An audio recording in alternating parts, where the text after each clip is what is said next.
আসসালামু আলাইকুম। আলহামদুলিল্লাহ। এই তো আজকের ইফতারি।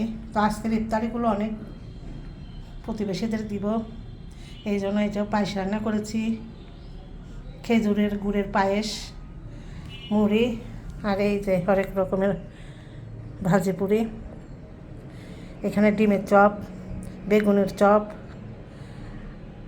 বাঁধাকপির চপ, পেঁয়াজু, আলুর চপ, এগুলো বানিয়েছি। আর এই যে সালাদ। আর আপেলগুলো কাটি নাই, যাওয়ার সময় আপেল কাটবো, কারণ কালো হয়ে যায়, এই জন্য কাটি নাই, যে ভিডিওটা করে নিই তারপর কেটে দিই। এই যে খেজুর। তো ইফতারি সবাইকে দিয়ে খাবেন, বেশি বেশি করে দান করবেন, রোজার মাসে সওয়াব হবে।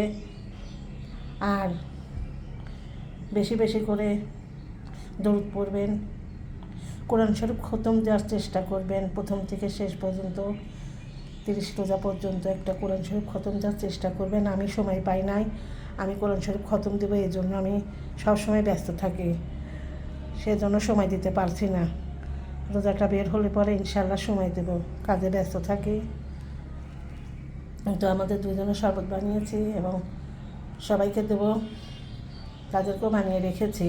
তো এটাই দুটাই দেখালাম, আর এগুলো প্রতিবেশীদের দিব। তো ইফতারিটা কেমন হয়েছে অবশ্যই জানাবেন। ভালো থাকবেন, দোয়া রইল।